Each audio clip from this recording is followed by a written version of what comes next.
नमस्कार दोस्तों, स्वागत है आपका डैन लॉ में। आज हम बहुत ही आसान शब्दों में, बहुत ही आसान भाषा में समझने वाले हैं कॉन्ट्रैक्ट ऑफ गारंटी के बारे में। कॉन्ट्रैक्ट ऑफ गारंटी होता क्या है? कॉन्ट्रैक्ट ऑफ गारंटी गवर्न किया जाता है इंडियन कॉन्ट्रैक्ट एक्ट 1872 के द्वारा, और इसमें 3 पार्टी शामिल होते हैं। पहला श्योरिटी, दूसरा प्रिंसिपल डेटर, तीसरा क्रेडिटर। देखिए, कॉन्ट्रैक्ट ऑफ गारंटी बेसिकली इसकी ज़रूरत पड़ती है जब कोई लोन लेता है या गुड्स लेता है, जैसे क्रेडिटर से उधार लेता है, बाद में पैसे देगा, या फिर एम्प्लॉयमेंट यानी रोज़गार के लिए। अब आगे जानते हैं। देखिए, बहुत ही आसान शब्दों में समझे तो यहाँ पर 3 पार्टीज होते हैं, जैसे प्रिंसिपल डेटर, क्रेडिटर और श्योरिटी यानी कि guarantor. Principal debtor, creditor, surety यानी कि गारंटर। समझ गए? और अगर बात करें एक एक करके principal debtor, creditor, surety, guarantor के बारे में, तो प्रिंसिपल डेटर, देखिए, प्रिंसिपल डेटर वह व्यक्ति होता है जिसने लोन लिया है, मतलब जिस व्यक्ति ने लोन लिया है, यानी कि जिसने बोरो किया है, और वह व्यक्ति इसकी भरपाई करेगा, और इसके द्वारा गारंटी दिया जाता है कि वह पे करेगा, यानी कि लाइबल है पे करने के लिए, जो कि प्रिंसिपल डेटर है। देखिए, दूसरा पार्टी इसमें जो होता है वह क्रेडिटर होता है। वह पार्टी है जिसने कुछ वैल्यूएबल चीज़ें जैसे money, loan etcetera principal debtor को दिया है। देखिए, क्रेडिटर कोई व्यक्ति या फाइनेंशियल इंस्टीट्यूशन हो सकता है। कोई व्यक्ति हो सकता है, यानी कोई पर्सन हो सकता है, या फिर फाइनेंशियल इंस्टीट्यूशंस हो सकता है। इन केस ऑफ लोन या एम्प्लॉयमेंट या किसी गुड्स से रिगार्डिंग क्रेडिट दिया है, तो प्रिंसिपल डेटर क्रेडिटर को प्रिंसिपल डेटर आश्वासन देता है, यानी कि प्रिंसिपल डेटर वो होते हैं जिसने पैसे लिए हैं, कि वह उसका दिया हुआ क्रेडिट का भुगतान करेगा। अब आगे जैसे देखें, श्योरिटी या गारंटर, ये पार्टी होता है।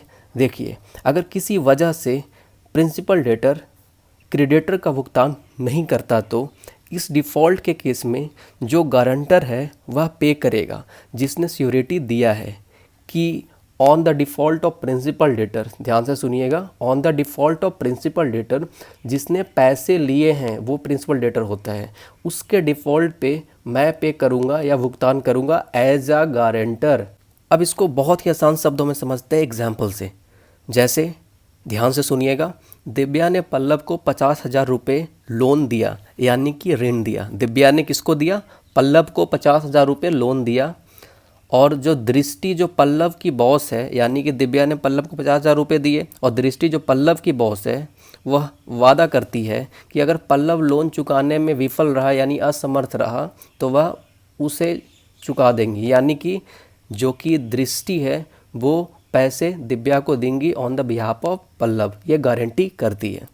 देखिए, इस कॉन्ट्रैक्ट ऑफ गारंटी में दिव्या जो है क्रेडिटर है। दिव्या कौन है? क्रेडिटर है, जिसने पैसे दिए। पल्लव जो है प्रिंसिपल डेटर है, जिसने पैसे लिए।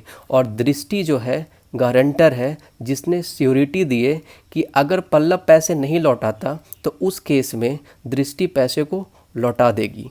समझ गए? अब देखिए, कॉन्ट्रैक्ट ऑफ गारंटी की एसेंशियल फीचर्स की बात करें तो सबसे पहला यहाँ पे फीचर बताया गया है ट्राईपार्टाइट कॉन्ट्रैक्ट, फिर उसके बाद कंसिडरेशन, फिर कंडीशनल प्रॉमिस, फिर राइटिंग नॉट नेसेसरी।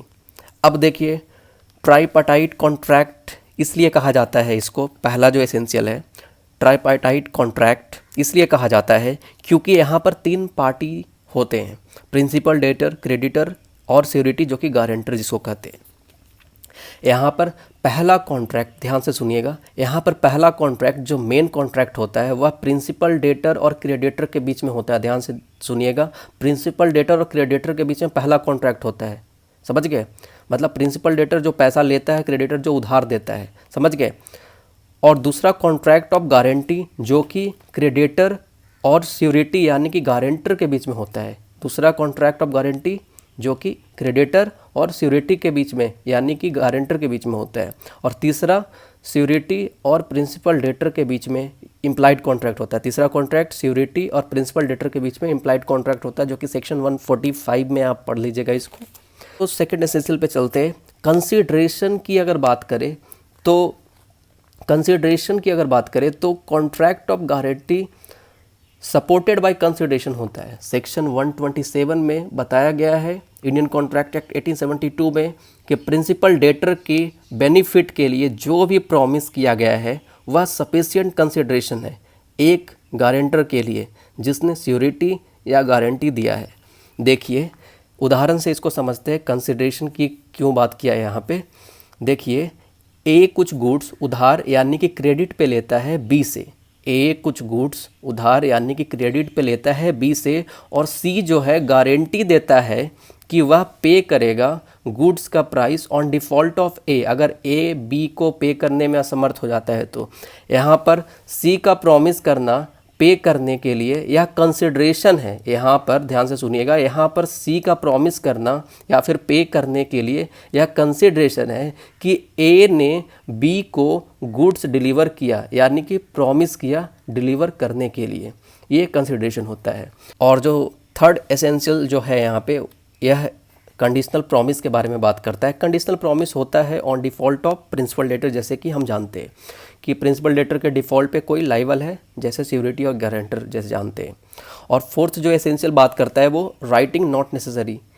सेक्शन 126 यह कहता है कि गारंटी चाहे तो ओरल या रिटन हो सकता है, जैसे कि पता है। मुझे लगता है बहुत ही आसान शब्दों में, बहुत ही आसान भाषा में आपने कॉन्ट्रैक्ट ऑफ गारंटी को समझ लिया है। So please like, share and subscribe my YouTube channel. Thank you so much.